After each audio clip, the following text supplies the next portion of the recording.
Bismillahirrahmanirrahim. Assalamualaikum warahmatullahi wabarakatuh.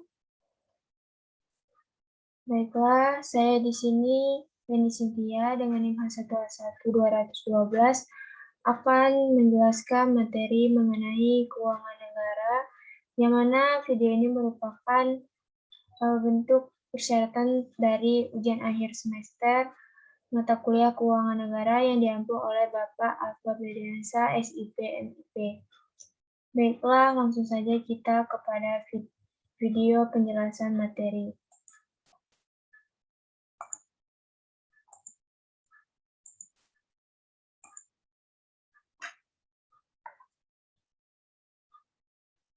Baiklah, di sini adalah membahas mata kuliah dari keuangan negara, yang mana saya membahas tentang anggaran pendapatan belanja desa. Saya sendiri bernama Feni Cynthia dengan NIM H1A1-212. Latar belakang, negara Republik Indonesia sebagai negara kesatuan menganut asas desentralisasi dalam penyelenggaraan pemerintahan dengan memberikan kesempatan dan keleluasaan kepada daerah untuk menyelenggarakan otonomi daerah. Karena itu, Pasal 18 Undang-Undang Dasar 1945 antara lain menyatakan bahwa pembagian daerah Indonesia atas daerah besar dan kecil dengan bentuk dan susunan pemerintahannya ditetapkan dengan undang-undang. Lalu penyusunan peraturan desa, mengapa perlu dilakukan? Karena sebagai proses penguatan kerjasama pemerintahan desa, BPD, dan masyarakat desa, khususnya tahap penyusunan, pelaksanaan, dan pertanggungjawaban, agar berorientasi kepada peningkatan kesejahteraan masyarakat desa dan memenuhi prinsip-prinsip good governance seperti transparansi, partisipasi, efektivitas, dan akuntabel. Baiklah, di sini kita akan membahas tentang definisi keuangan desa. Apa sih keuangan desa? Keuangan desa menurut Permendagri nomor 113 tahun 2014 ialah semua hak dan kewajiban desa yang dapat dinilai dengan uang serta segala sesuatu berupa uang dan barang yang berhubungan dengan pelaksanaan hak dan kewajiban desa. Sedangkan dalam Permendagri nomor 20 tahun 2018 tentang pengelolaan keuangan desa, pengertian keuangan desa tidak berubah atau masih diartikan sama seperti dalam Permendagri nomor 113 tahun 2014.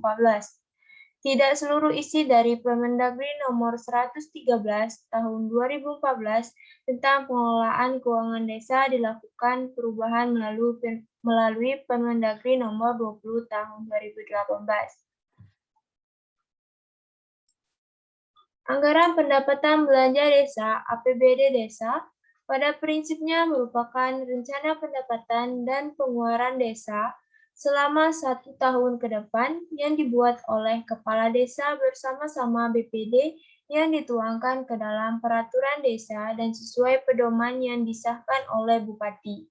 Sebagai cerminan kemandirian desa, APBD desa ini berpedoman pada peraturan daerah kabupaten. Namun prioritas masing-masing desa dapat berbeda. Ini sangat tergantung dari kondisi real masing-masing desa dan menyangkut potensi dan harus disesuaikan dengan kebutuhan dari masyarakat itu sendiri, sehingga diharapkan menjadikan APBD desa yang partisipatif.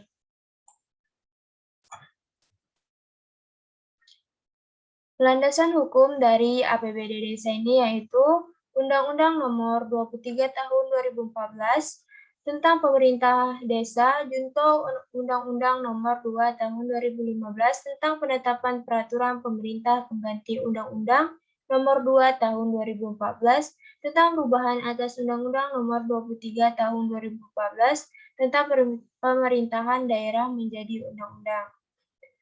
Lalu Undang-Undang Nomor 22 Tahun 2014 tentang pemilihan gubernur, bupati, dan wali kota, junto Undang-Undang Nomor 1 Tahun 2015 tentang penetapan peraturan pemerintah pengganti Undang-Undang Nomor 1 Tahun 2014 tentang pemilihan gubernur, bupati, dan wali kota menjadi undang-undang. lalu Undang-Undang Nomor 6 Tahun 2014 tentang Desa. Lalu Asas Pengelolaan Keuangan Desa Permendagri Nomor 113 Tahun 2014, keuangan desa dikelola berdasarkan asas-asas transparansi, akuntabel, partisipatif, serta dilaksanakan dengan tertib dan disiplin anggaran. Pengelolaan keuangan desa sebagaimana dimaksud pada ayat 1 dikelola dalam masa 1 tahun anggaran, yakni dimulai dari tanggal 1 Januari sampai dengan tanggal 31 Desember. Lalu asas pengelolaan keuangan desa Permendagri Nomor 20 Tahun 2018, keuangan desa dikelola berdasarkan asas-asas transparansi, akuntabel, partisipatif, serta dilaksanakan dengan tertib dan disiplin anggaran. APBD desa adalah dasar pengelolaan keuangan desa dalam masa 1 tahun anggaran. Baiklah, ini merupakan struktur organisasi keuangan pemerintahan desa, yang mana di sini ada kepala desa sebagai pemegang kekuasaan pengelolaan keuangan desa. Dan di sini ada aparatur desa yang membantu kepala desa dalam mengelola keuangan, yaitu ada sekretaris desa sebagai koordinator PTPKD atau pelaksana teknis pengelolaan keuangan desa. Kepala seksi sebagai pelaksana kegiatan bidang penyelenggaraan pemerintahan desa, Kepala Seksi Pelaksana Kegiatan Bidang Pembangunan dan Pemberdayaan Desa, Kepala Seksi Pelaksanaan Kegiatan Bidang Pembinaan Kemasyarakatan Desa. Lalu, Kepala Desa dibantu oleh Bendahara Desa sebagai urusan keuangan. Tahap penyusunan APBD Desa. Di sini ada alur penyusunan APBD Desa. Yang pertama yaitu musyawarah dusun atau musyawarah desa, melakukan evaluasi RPJM desa, lalu Perdes RKP desa, lalu menyusun RKA, melibatkan pelaksana kegiatan, lalu Sekdes mengompilasi RKA, lalu Ramperdes APBD desa, pembahasan Rapedes BPD bersama Kades atau Kepala Desa, yaitu pembahasan fokus pada kesesuaian dengan RKP desa, Final Ramperdes APBD desa, Perdes APBD desa, sosialisasi APBD desa, dan pelaksanaan APBD desa. Jika ada perubahan, maka akan melalui APBD desa perubahan, dievaluasi Bupati melalui camat, lalu Perdes APBD desa perubahan, sosialisasi APBD desa perubahan, lalu pelaksanaan. Di sini perencanaan dan penganggaran keuangan desa. Rencana pembangunan jangka menengah desa, RPJM desa. Dalam menyusun RPJM desa, pemerintah desa wajib menyelenggarakan musyawarah perencanaan pembangunan desa, Musrenbangdes secara partisipatif. Rencana kerja pemerintahan desa, RKP desa disusun oleh pemerintah desa sesuai dengan informasi dari pemerintah, daerah, kabupaten, atau kota berkaitan dengan pagu indikatif desa dan rencana kegiatan pemerintah daerah provinsi, dan pemerintah daerah kabupaten atau kota. Di sini ada proses penganggaran APBD desa atau tahap perencanaan atau penganggaran. Pelaksanaan kegiatan, usulan anggaran kegiatan sesuai dari RKP desa yang telah ditentukan tadi. Lalu menyusun Raperdes APBD desa, itu merupakan tanggung jawab dari sekretaris desa. Lalu Raperdes APBD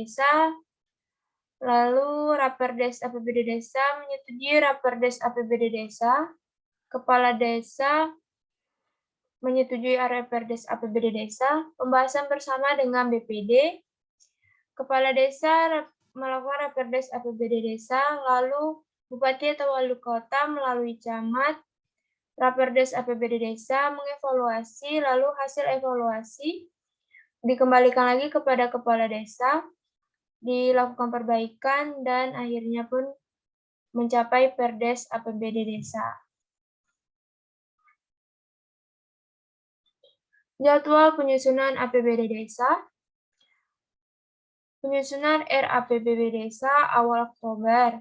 Penyepakatan bersama dengan BPD akhir Oktober, penyampaian kepada Bupati atau Wali Kota melalui camat maksimal 3 hari, proses evaluasi maksimal 20 hari kerja, proses penyempurnaan maksimal 7 hari kerja, dan penetapan APBD Desa maksimal 31 Desember. Struktur dari APBD Desa. APBD Desa merupakan rencana keuangan tahunan pemerintahan desa yang disetujui oleh Badan Permusyawaratan Desa. APBD Desa terdiri atas pendapatan desa, belanja desa, dan pembiayaan desa. Berikut disajikan format APBD Desa sesuai Permendagri nomor 113 tahun 2014. Yaitu yang pertama pendapatan desa. Pendapatan desa meliputi semua penerimaan uang melalui rekening kas desa yang merupakan hak desa dalam 1 tahun anggaran yang tidak perlu dibayar kembali oleh desa.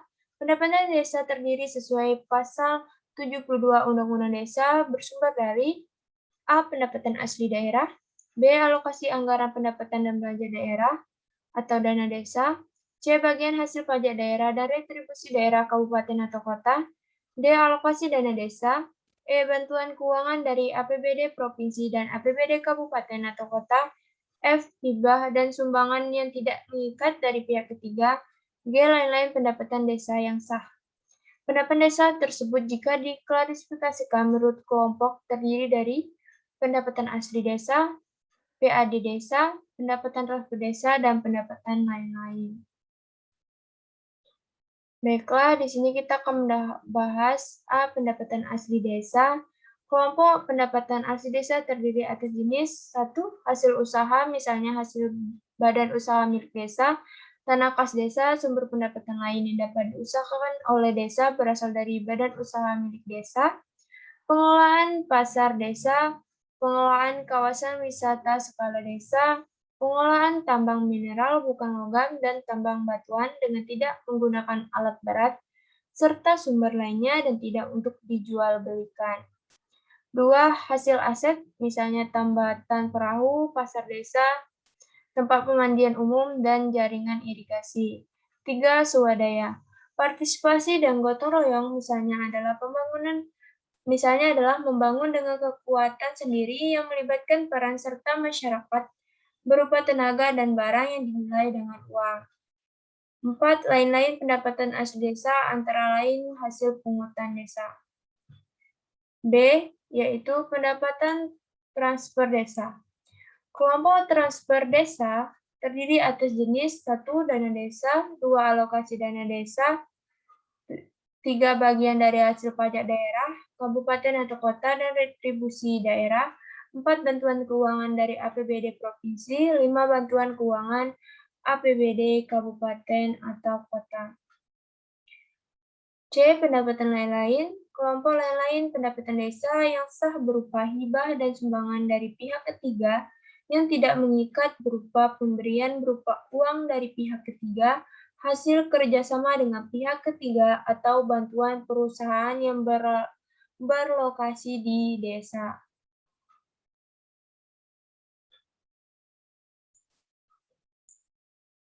Baiklah, di sini adalah aliran dari pendapatan desa. Pusat, yaitu Kementerian Keuangan, memberikan dana kepada kabupaten atau kota yang dibagi menjadi 2, ada dana desa dan ada ADD bagi hasil pajak atau retribusi dan bantuan keuangan kepada desa, sehingga menjadi pendapatan asli daerah desa atau pendapatan lainnya. Lalu juga desa mendapatkan bantuan dari provinsi, yaitu bantuan keuangan untuk desa. Baiklah, di sini 2, belanja desa. Belanja desa merupakan semua pengeluaran dari rekening desa yang merupakan kewajiban desa dalam 1 tahun anggaran yang tidak akan diperoleh pembayarannya kembali oleh desa. Belanja desa dipergunakan dalam rangka mendanai penyelenggaraan kewenangan desa. Belanja desa yang ditetapkan dalam APBD desa sesuai pasal 100 Peraturan Nomor 43 Tahun 2014 digunakan dengan ketentuan Paling sedikit 70% dari jumlah anggaran belanja desa digunakan untuk mendanai penyelenggaraan pemerintahan desa, pelaksanaan pembangunan desa, pembinaan kemasyarakatan desa, dan pemberdayaan masyarakat desa.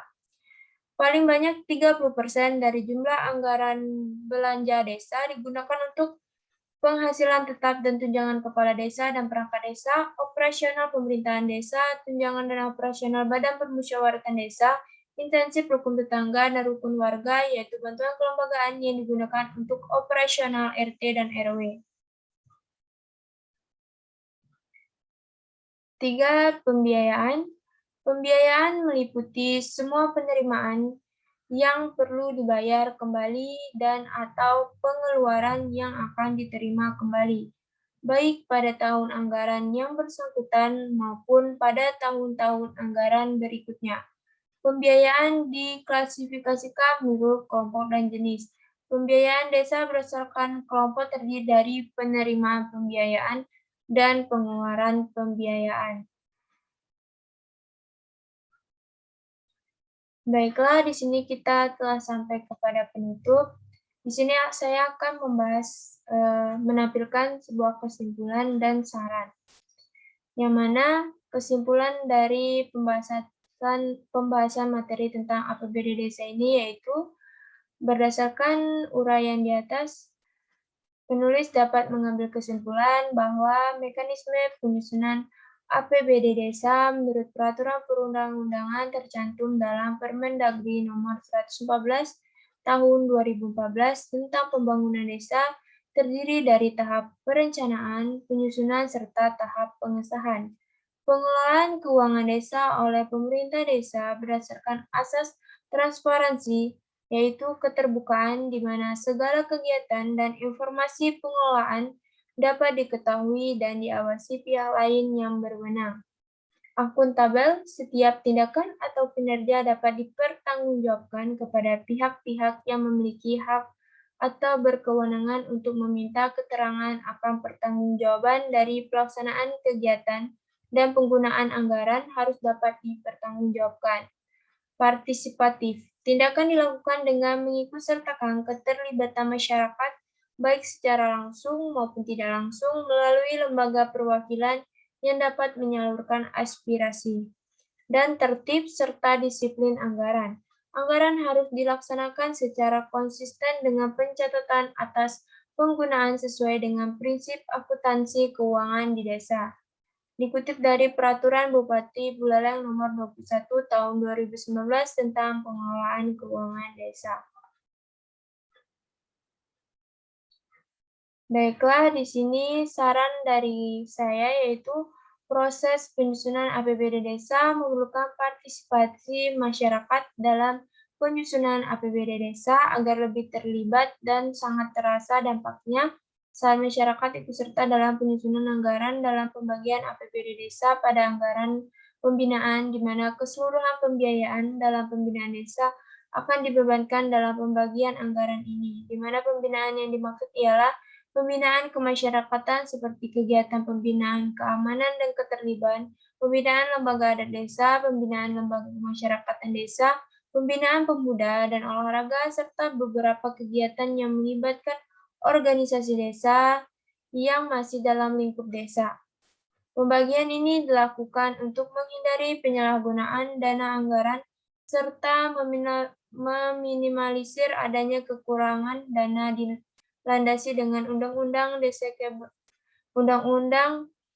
yang sudah ditetapkan oleh pemerintah. Dalam hal ini diharapkan masyarakat memberi peran yang penting dalam penyelenggaraan pemerintahan desa untuk mewujudkan desa yang maju, mandiri, dan sejahtera.